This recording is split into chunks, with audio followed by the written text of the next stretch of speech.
Rasulullah, di depan ada malaikat Israel mau masuk. Kata Rasulullah, boleh masuk, silakan.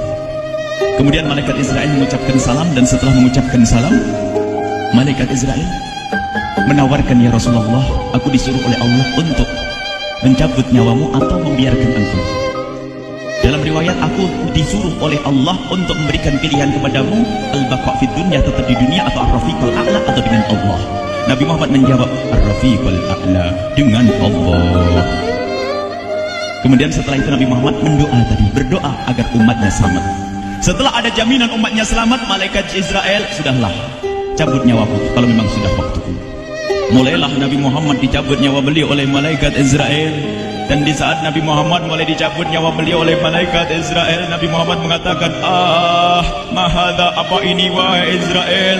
Malaikat Israel kemudian menjawab, ya Rasulullah, itu adalah sakaratul maut, itu adalah sakitnya di dalam kematian. Kemudian Nabi Muhammad mengangkat tangannya sambil berucap, la ilaha illallah, inna lil mauti la sakarat, tidak ada Tuhan selain Allah, sungguh di dalam kematian ada sakitnya, sakit kematian, yaitu sakaratul maut. Kemudian Nabi Muhammad memohon, ya Allah, Allahumma khafif alayya sakaratul maut, ya Allah, ringankan sakaratul mautku ini, ya Allah.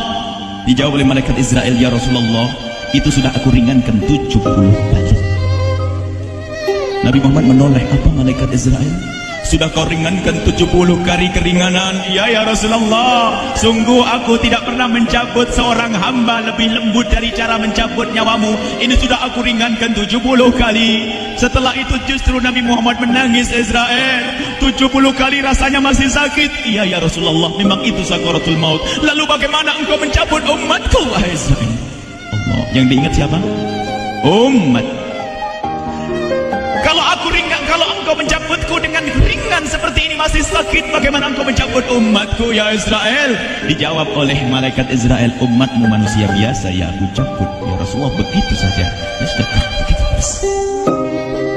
Nabi Muhammad menangis.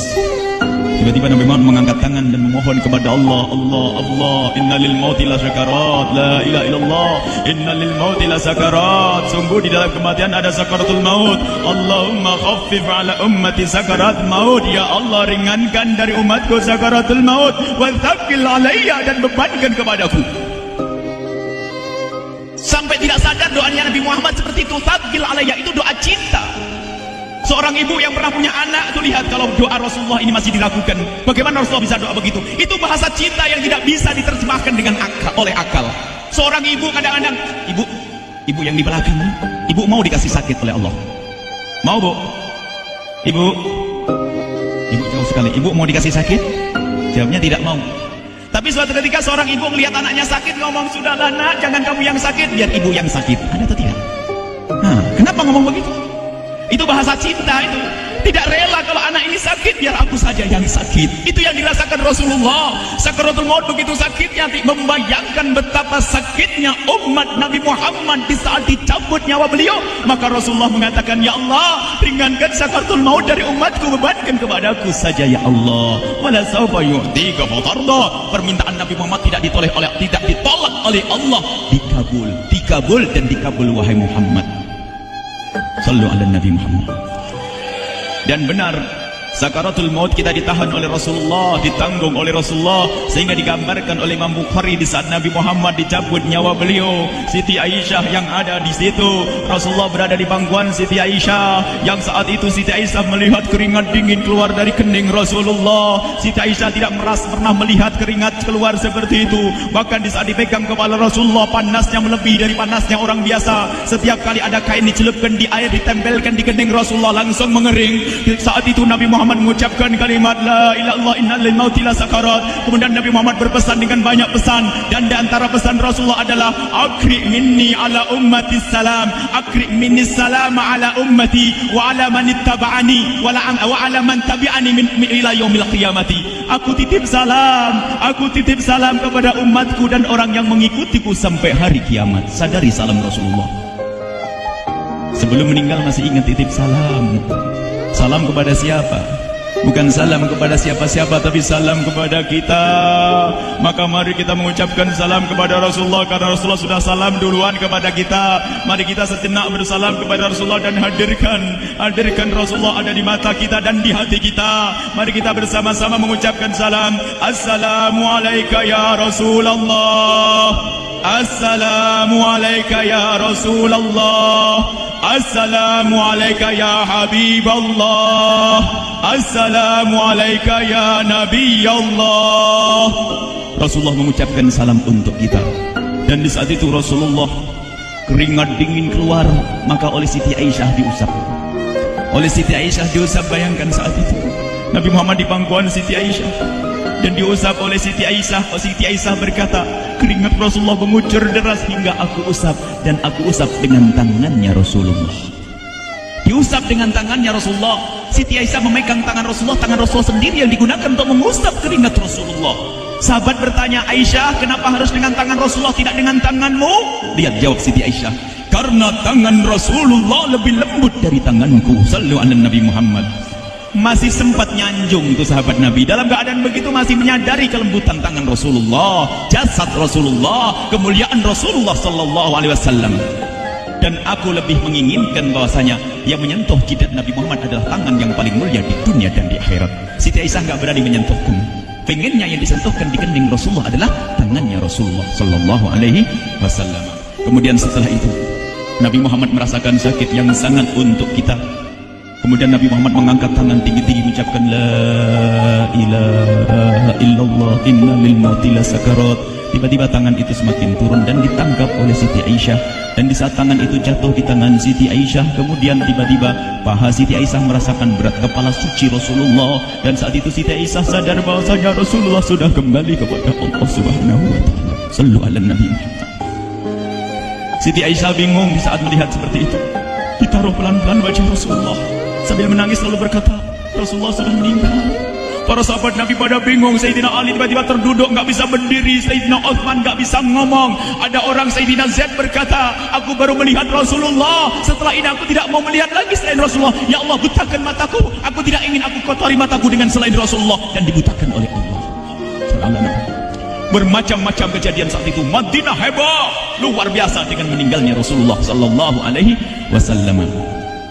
Dan sungguh meninggalnya Nabi Muhammad adalah menghidupkan hati yang mati kalau orang faham.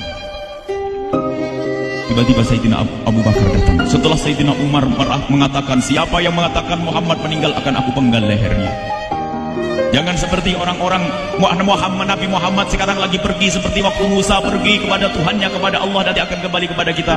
Muhammad belum meninggal. Ini adalah karena kecintaan Sayyidina Umar bin Khattab, tidak ingin Nabi Muhammad pergi. Tiba-tiba datang Sayyidina Abu Bakar As-Siddiq lalu masuk ke kamarnya Rasulullah, lalu masuk kepada Rasulullah, kemudian mengecup kening Rasulullah. Dan Sayyidina Abu Bakar berkata, ya Rasulullah, tibta hayyan wa mayyita. Ya Rasulullah, engkau tetap harum dalam keadaan hidup dan harum setelah meninggal dunia. Sallu ala Nabi Muhammad.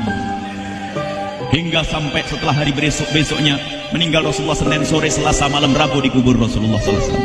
Setelah dikubur, Sayyidat Fatimah bertanya kepada Sayyidina Abdullah ibn Abbas, Sayyidina Anas, wahai Anas, hai Anas, sambil menangis Sayyidat Fatimah di Zahra, hai Anas, bagaimana engkau tega? Atabat anfusukum an tahtu ra'sa Rasulillah. Apakah engkau rela menaburkan debu di atas kepala Rasulullah?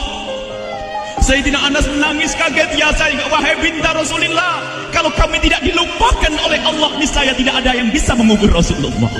Jadi saat itu dilupakan oleh Allah, sehingga mereka tidak menyadari melakukan itu semua. Kalau mereka sadar, tidak akan bisa mengubur Rasulullah sallallahu alaihi wasallam. Ini yang diungkapkan oleh Sayyidina Anas.